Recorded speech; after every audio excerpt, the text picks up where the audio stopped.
오늘 이 영상을 클릭하셨다는 건 요즘 자녀와의 관계에서 조금 서운하거나 어렵거나 혹은 마음이 엉켜서 풀고 싶은 무언가가 있기 때문일지도 모릅니다.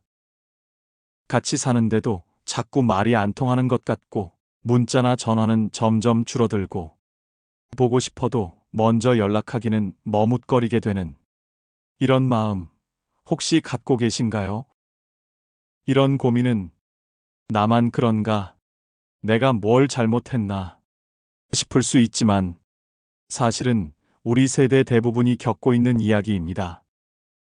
특히 60세에서 80세가 넘어가면서 이제 자식은 다 컸고 성인이 되었고 가정을 이루고 어느새 나와는 전혀 다른 세계에서 살고 있는 느낌이 듭니다. 그 아이가 나를 자꾸 피하려 하는 듯하고 나는 여전히 걱정되는데 그 마음을 표현하면 간섭하지 마, 내버려둬 이런 말을 듣게 될 때 부모로서 너무 외롭고 억울합니다. 하지만 여러분, 정말 다행인 건 자식과의 관계를 다시 회복할 수 있는 방법이 있다는 것입니다. 그 방법은 어렵지도 않습니다. 거창한 조언을 할 필요도 없습니다. 돈을 주거나 무언가 대단한 이벤트를 벌일 필요도 없습니다. 그저 자녀를 만났을 때 세 가지 척만 하시면 됩니다.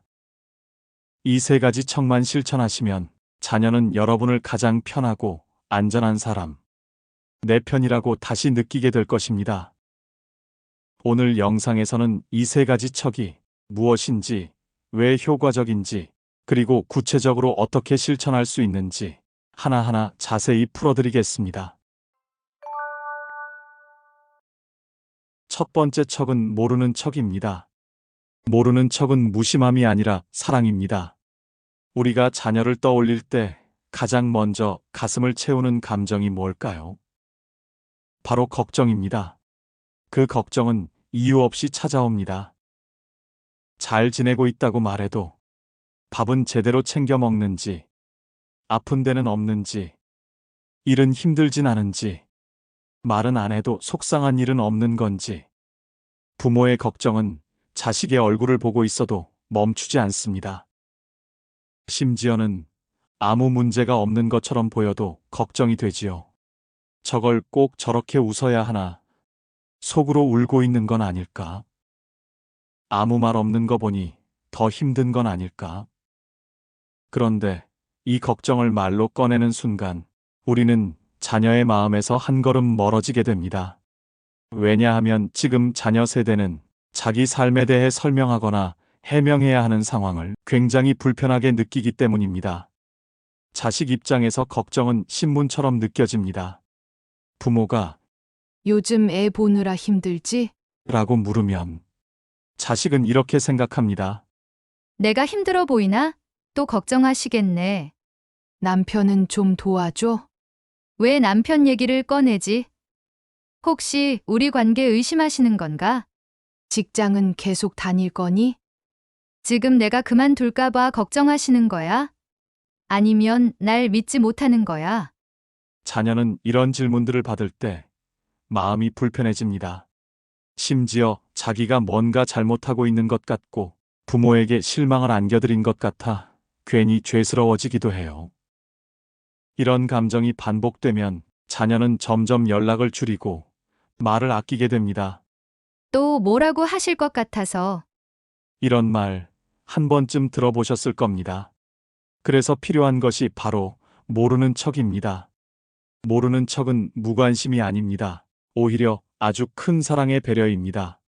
뭔가 알고 있어도 묻지 않는 것, 눈에 보여도 참아주는 것, 먼저 말하기 전까진 기다려주는 것. 이게 바로 요즘 시대 부모가 할 수 있는 가장 지혜로운 사랑입니다.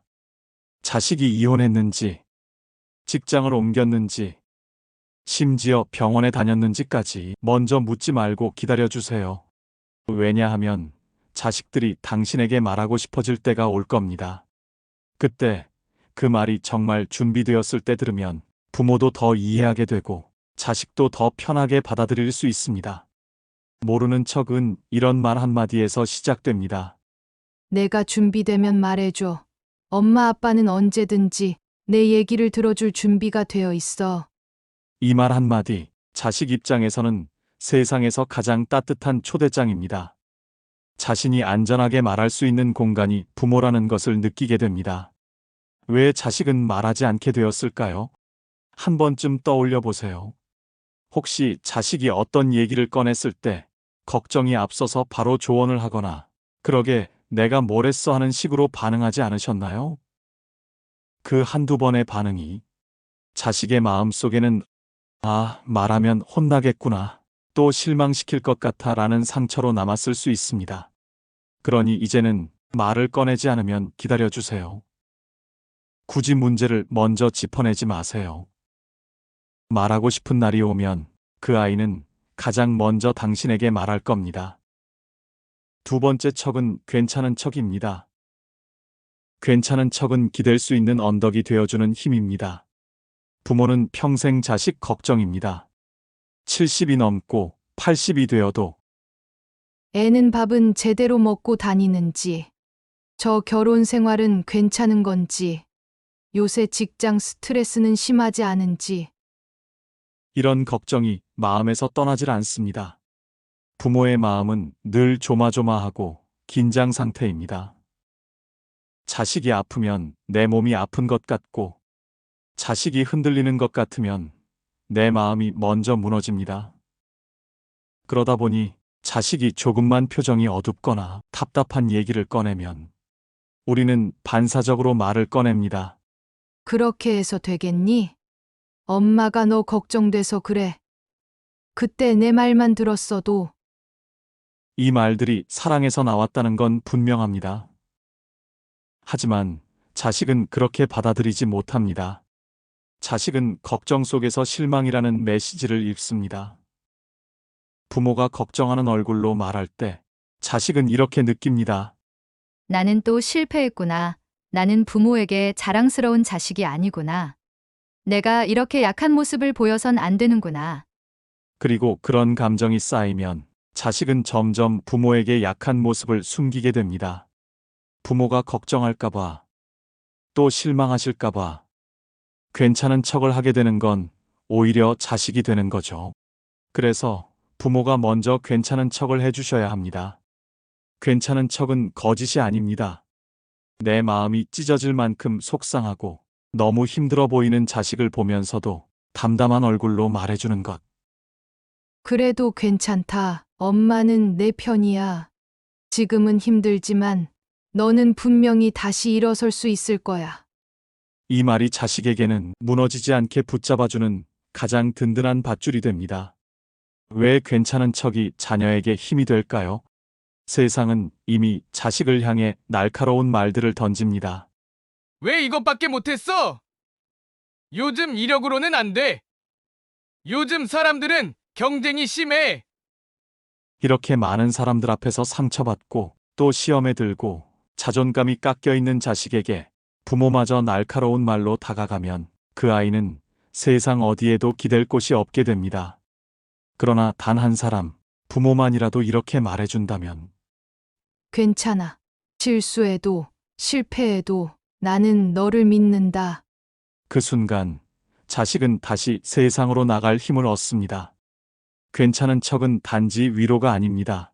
이 척은 자식 인생을 다시 세우는 버팀목이자 언덕입니다.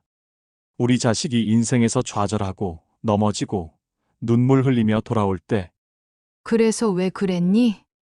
말보다는 그래도 괜찮다. 다시 시작하면 된다. 그 한마디가 자식에게는 자존감의 불씨를 살리는 따뜻한 숨결이 됩니다.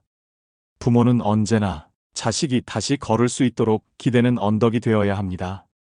그리고 그 언덕은 훈계가 아니라 존재로 위로해주는 자리에서 시작됩니다. 자식에게 진짜 위로가 되는 말은 짧고 단순합니다. 그래도 내가 나한텐 제일 소중해. 엄마는 내가 어떤 모습이어도 사랑해. 결국 너는 잘 해낼 거라고 믿어. 이 말들이 얼마나 큰 힘이 되는지는 자식이 부모가 되었을 때 알게 됩니다. 그러니 지금 우리가 먼저 그 사랑을 부드럽게, 넓게 건네줄 수 있다면 우리 자녀는 어떤 실패 속에서도 다시 일어설 힘을 갖게 될 겁니다. 마지막으로 세 번째 척은 기쁜 척입니다. 기쁜 척은 사랑의 언어입니다. 여러분, 나이가 들수록 우리 마음은 깊어지지만 감정 표현은 점점 줄어듭니다. 말 안 해도 알겠지. 내가 얼마나 사랑하는데 그걸 몰라? 쑥스럽게 그런 말은 못하겠더라. 이런 마음 다들 공감하시죠? 우리 세대는 그렇게 배웠습니다. 감정보다 책임이 중요하다고. 사랑은 말보다 행동으로 보이는 거라고. 그래서 자식의 생일에는 선물을 챙기고, 취직하면 옷을 사주고, 속상해 보이면 말없이 밥을 차려줍니다. 하지만 요즘 자식들은 이런 사랑의 방식에 익숙하지 않습니다. 그들은 이렇게 말합니다. 우리 엄마는 늘 잔소리만 해. 아빠는 나한테 관심도 없어. 뭘 해도 칭찬 한마디 없으니까 위축돼. 표현하지 않으면 없는 것으로 느껴집니다. 아무리 마음속으로 자식이 소중하고 사랑스럽다 해도 그 감정을 표현하지 않으면 자식은 모릅니다. 자식은 어릴 적엔 표정 하나, 눈빛 하나에도 민감했지만 이제는 자기 삶이 너무 바쁘고 힘들어서 부모의 무표정을 무관심으로 받아들입니다. 그래서 우리가 먼저 해야 할 일은 기쁜 척을 하는 겁니다. 왜 기쁜 척이 필요할까요? 자식이 찾아왔을 때, 자식이 전화를 했을 때, 우리가 아무렇지 않게 하고 받는 게 아니라 어머, 웬일이야? 목소리 들으니까 너무 반갑다. 얼굴 보니까 오늘 하루가 확 밝아지는 것 같아. 이렇게 말하는 것이 어쩌면 우리에겐 연습이 필요한 일이지만 자식에겐 마음의 꽃이 피는 순간이 됩니다. 표정으로, 목소리로 내가 와줘서 고맙다. 라는 감정을 전해주세요. 자식은 나를 있는 그대로 반겨주는 사람이 있다는 사실만으로 세상을 버틸 힘을 얻습니다. 현실 조언보다 먼저 마음의 인사부터. 부모는 자식의 삶을 보면 현실적인 조언이 먼저 떠오릅니다.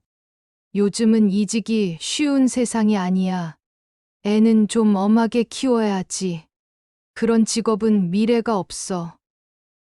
그런 말들이 틀린 건 아닙니다. 하지만 순서가 중요합니다. 현실 조언은 관계가 먼저 맺어졌을 때 비로소 효과가 있습니다. 아직 마음이 열리지도 않았는데 조언부터 쏟아내면 자식은 이미 나를 또 평가하려는구나. 하고 문을 닫아버립니다. 대신 이렇게 시작해 보세요. 얼굴 보니까 참 좋다. 이렇게 와줘서 고맙다. 요즘도 참 애쓴다. 엄마는 늘 응원해. 이렇게 시작하고 나서 자식이 먼저 조언을 구해올 때 그제서야 당신의 말이 빛을 발하게 됩니다. 기쁜 척은 거짓이 아닌 용기입니다. 어색해도 좋습니다. 쑥스러워도 괜찮습니다. 감정 표현은 연습하면 늡니다. 그리고 늦은 법도 없습니다. 오늘이 당신의 인생에서 제일 젊은 날입니다. 지금부터라도 표정을 조금 더 부드럽게, 말투를 조금 더 따뜻하게 바꿔보세요. 너가 와서 오늘 하루가 참 행복하다. 엄마는 내가 와줬다는 게 제일 기쁘다. 우리 오늘 밥도 같이 먹으니까 좋다. 요즘은 너랑 같이 있는 시간이 제일 소중해. 이런 말 한마디면 충분합니다. 기쁜 척이 만드는 기적. 자식은 부모가 자신을 있는 그대로 반겨주는 느낌을 받을 때 다시 부모 곁에 돌아오게 됩니다. 자식이 잘났기 때문에, 많이 벌기 때문에, 착하게 살기 때문에 반가운 게 아닙니다. 그냥 존재만으로 나에게 기쁨이 된다는 느낌. 그 느낌이 세상의 어떤 위로보다 큰 사랑이 됩니다. 여러분, 우리는 부모로서 늘 최선을 다하고 싶습니다.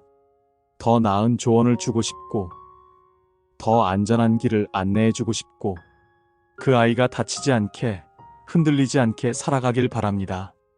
그래서 말하게 됩니다. 그건 이렇지 않아. 내가 다 겪어봤어. 넌 왜 그렇게 하니? 그 말이 사랑에서 시작되었단 걸 우리는 알고 있습니다. 하지만 자녀는 그 말을 사랑으로 듣지 않습니다. 그 말은 때로 그들의 자유를 속박하고 자기 자신을 있는 그대로 사랑받지 못한다는 신호로 남습니다. 부모는 사랑으로 말을 하지만 자녀는 그 말 속에서 나는 부족하다, 나는 실망스러운 존재다라는 메시지를 듣습니다. 그러니 우리가 더 지혜로워져야 합니다. 말을 줄이고 마음을 키워야 합니다. 간섭을 줄이고 기다림을 배워야 합니다. 불안한 마음을 내려놓고 그 아이가 스스로의 삶을 선택하도록 옆에서 묵묵히 함께 있는 법을 배워야 합니다. 오늘 나눈 3가지 척, 모르는 척, 괜찮은 척, 기쁜 척은 결국 모두 존중입니다. 모르는 척은 아이가 스스로 말할 수 있도록 기다려주는 존중. 괜찮은 척은 실패와 실수마저도 껴안을 수 있는 존중. 기쁜 척은 존재만으로도 사랑한다는 가장 깊은 존중. 이 척들이 거짓말이 되지 않도록 우리는 마음을 비우고 다시 아이를 바라봐야 합니다. 그 아이가 잘났기 때문에, 뭔가 해냈기 때문에 사랑하는 것이 아니라 그 아이가 내 자식이기 때문에, 그대로 존재해줘서 고맙기 때문에 우리는 사랑하는 겁니다. 여러분, 우리도 한때 누군가의 자식이었습니다. 우리 역시 부모에게 인정받고 싶었고 있는 그대로 받아들여지길 바랐습니다. 그 마음을 기억해 보세요. 그 기억이 지금 우리의 자녀를 바라보는 눈을 따뜻하게 바꿔줄 수 있습니다. 결국 부모와 자식 사이의 사랑은 가르침보다 기다림이고, 지적보다 위로이고, 결과보다 관계입니다. 그리고 그 관계는 내가 있어줘서 고마워. 그 한마디에서 다시 시작될 수 있습니다. 오늘도 그 아이가 실수했을 때 괜찮아. 너니까 괜찮아. 그 말 한마디로 그 아이는 다시 세상에 나아갈 용기를 얻습니다. 여러분이 그런 부모가 되어주실 수 있다면 그 아이는 평생 어떤 순간에도 내게는 돌아갈 수 있는 마음의 집이 있다고 느낄 것입니다. 그리고 바로 그 믿음이 자녀를 다시 일으키고 부모와 자녀 사이의 관계를 더 깊고 단단하게 만들어줍니다. 이제 우리부터 먼저 다가가 보는 건 어떨까요? 말보다 마음으로, 가르치기보다 기다려주기로. 지금 그 아이가 힘든 순간이라면 가장 먼저 떠올릴 사람, 가장 먼저 연락할 사람이 바로 여러분이길 바랍니다. 댓글로 여러분의 경험과 생각을 나눠주세요. 여러분의 이야기가 누군가에게 큰 힘이 됩니다. 오늘도 시청해주셔서 감사합니다.